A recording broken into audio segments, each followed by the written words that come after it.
Everybody wants to win here. It's a national tournament. They're not just going to give it to me, and I'm ready. I'm prepared for whatever happens, and I'm just going to keep getting my hand raised. You earned that one. Congratulations. Win the close matches. That's the name of the game, and Fix has been able to do that. The 5-time Big 12 champion looking to get back into the finals. Coming up, Real Woods getting ready. Year 2 in Iowa City. He wants to get back into the national championship spotlight, while Bo Bartlett picked up a fall late last night, trying to keep Penn State atop the team standings. And then the reigning Big Ten champion, the youngster Jesse Mendez. He's beat both Woods and Bartlett, getting the focus before he hits the mat.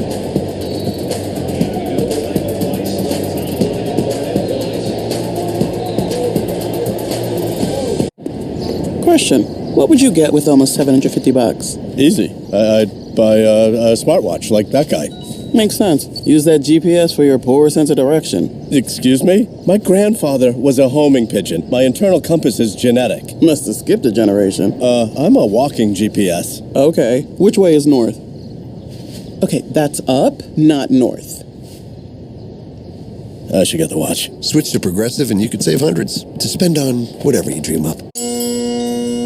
Wait. I have you surrounded.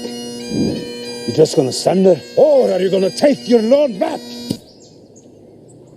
We're gonna take it back. We're going to take it back. With Scott's Turf Builder Triple Action, it gets 3 jobs done at once. Kills weeds, prevents crabgrass, and keeps your lawn growing strong. Glorious! No. Get a bag of Scott's Triple Action today. It's guaranteed. Feed your lawn. Feed it.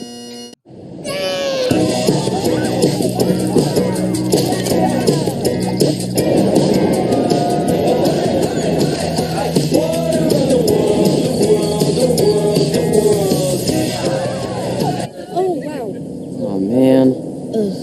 Parents.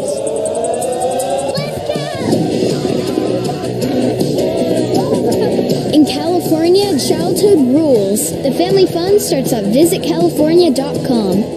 He's here. Anyone want a Coors Light? Oh, shoot, I forgot to play the song. I got a guy who can fix this. Roll up to Easter with fast and easy drive up. You wanna see? Let's go. Doing this so naturally. Gonna be a fantasy.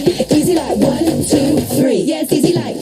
Drive up is fast, easy, and always free. Only at Target.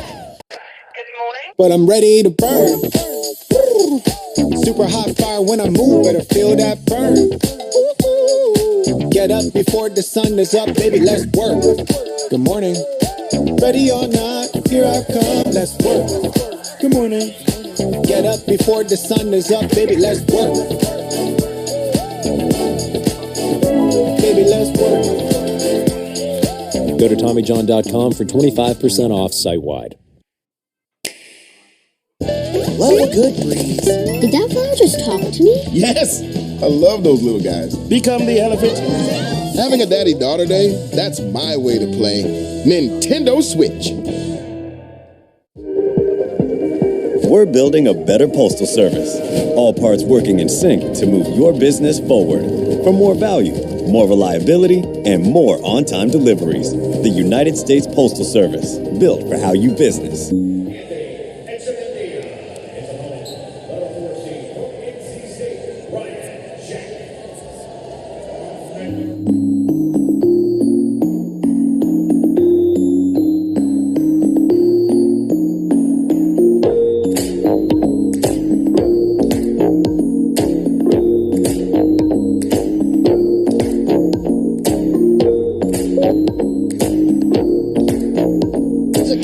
Of Jesse Mendez, the number 1 seed. He's relentless. A true freshman last year. He's bigger, he's better, he's stronger at 141, up a weight. Here he finishes off the true freshman Isaiah Poe from Chattanooga to get into the quarterfinals. The number 1 seed has nothing on his mind but the top of the podium.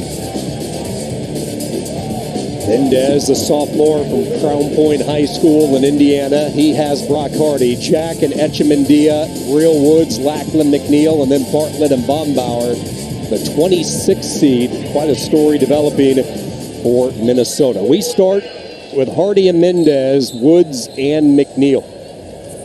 Real Woods, the national finalist from a season ago, year 2 in Iowa City, transferred in from Stanford. In on some early offense, good job by McNeil to thrust it away.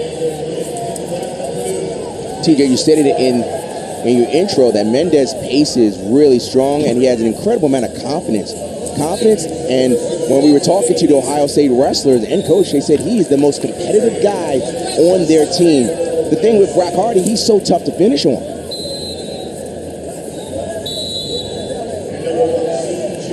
Hardy, the 2-time NCAA qualifier, returning All-American for Nebraska, had a great offseason internationally, like so many of these wrestlers. And I always remember talking with Mark Manning, I think it was last year at Nationals, and when describing Brock Hardy, he paid him such a compliment, saying he makes Nebraska wrestling what it is. Look at his career and what he has done since arriving. Keep in mind, following a 2-year mission where he never touched the sport right out of high school.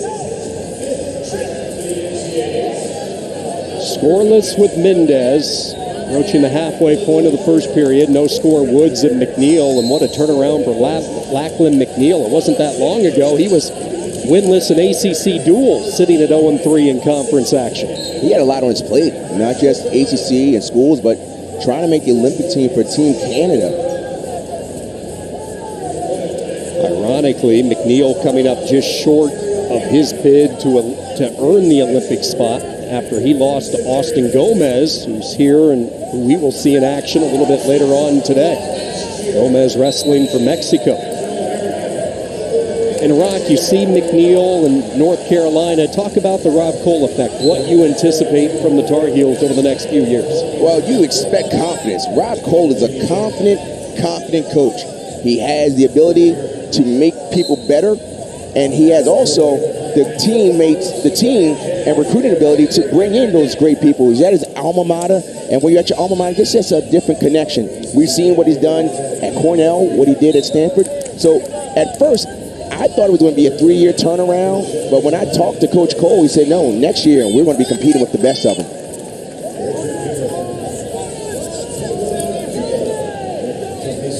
McNeil hit with a stall in the first period. Woods the aggressor, now Hardy a lightning quick strike, TJ.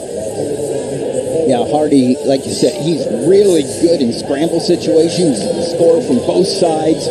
You're talking about Woods here. Woods he likes to slap that mat. He likes to get the opponent to respond and get in, but he hasn't been able to get past McNeil's head-hands defense because McNeil has been very defensive here, not wanting to get behind Woods fast because Woods likes to start the matches fast. So right now, advantage McNeil.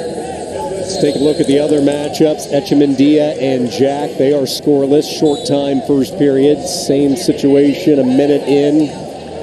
As they flip periods, they go to the second. Bombauer and Bartlett. Great story here from Minnesota. The Gophers with all 10 wrestlers making the trip to Kansas City. Vance Bombauer seated 26th. He's a hard guy to wrestle. The more you watch him, has that goofy style, which can be tricky if you haven't seen him. That's right. And that's the advantage that you have at Nationals, that everyone hasn't wrestled you before. They may have seen you on tape, but until you actually feel what the opponent does, it's hard to really understand.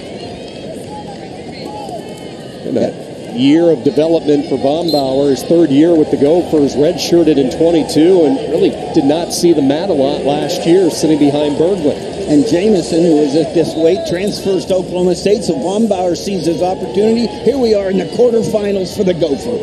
Good hips there by Echemendia. When you watch Echemendia, he doesn't do the traditional penetration step. He kind of just drops down and reaches, and because he's so strong, he's able to suck his hips in. And TJ, when they grab the arms, a lot of guys want to use their arms to bring the leg in. You want to slide your hips underneath in, and look at Mendez.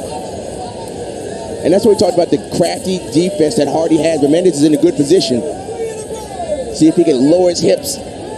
Just use that crossface right there to break that grip, but again, like you talked about, but it could be neutral danger situation. Mendez wants to be here. Oh, did you see that? He lifted up the ankle. Yep. He lifted up the ankle. It looks like he was going to do a Jagger's cradle or something.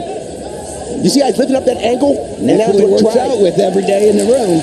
He's going to lift that ankle and bring that foot to his head and try and slap a cradle in. You see that left arm coming over? He lifted up that ankle. Now he's going to try and crunch him. Still no takedown. And he just doesn't have a lot of time to work with either. Final few moments, now potentially dangerous, and they're going to stop the action with just 2 seconds to go. Yeah, and this was successful from a standpoint of Hardy. He got the clock eaten. He did not get him taken down. So you just got to never say die. Comes through, does not get involved in that, and that neutral danger. Comes elbow deep. Wins the scramble by not getting the takedown. I love the fact how he lifted that ankle that was on the mat and put it right in his pocket. We got a scramble going on in Woods. And here's the respect Matt Wrestling has. Lackland had the opportunity to choose bottom, but he did not. And speaking of Matt Wrestling, we're getting some swipes here. This Mendez better than he was because he keeps getting better. His top wrestling's so underrated. He knew if he was going to win a championship, he couldn't just be on his feet.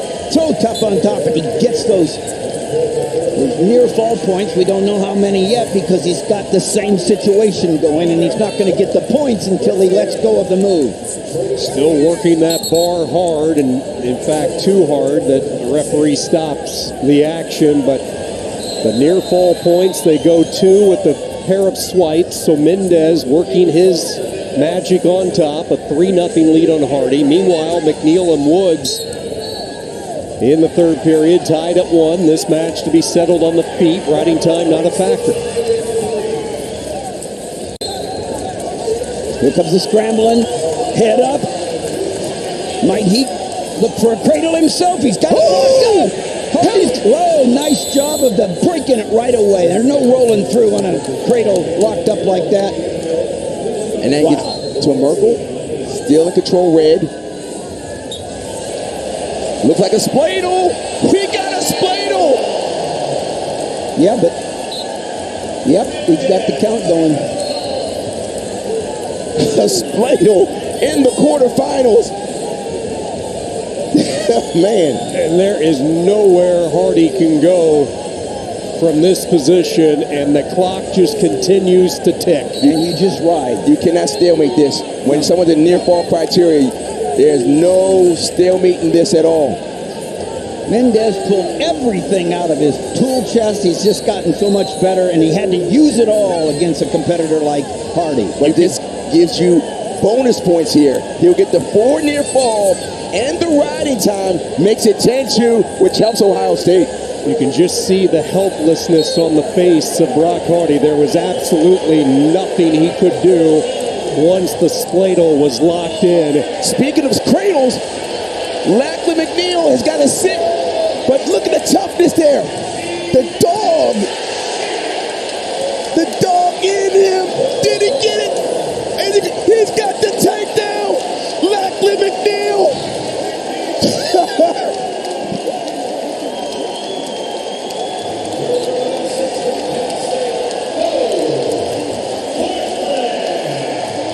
Let's go down to Quint. He's with Jesse Mendez. Jesse, congratulations. You ended up that match with a spladle. It's not an everyday occurrence in the NCAA quarterfinals. What the heck happened? You know, I haven't had a spladle since I was like first-year wrestler, so seriously, you know, bring it on to quarterfinals, you got to find a way to win. That's what I did. I saw you break a cradle that he had just for a moment against you, and like you understood the urgency. What was going through your mind? Score points. You know, he's tough. He's real tough. He's tough on top, and you know, you slip up for a second. One is Penn State. And now you're seeing on a D1 up with Iowa State's Anthony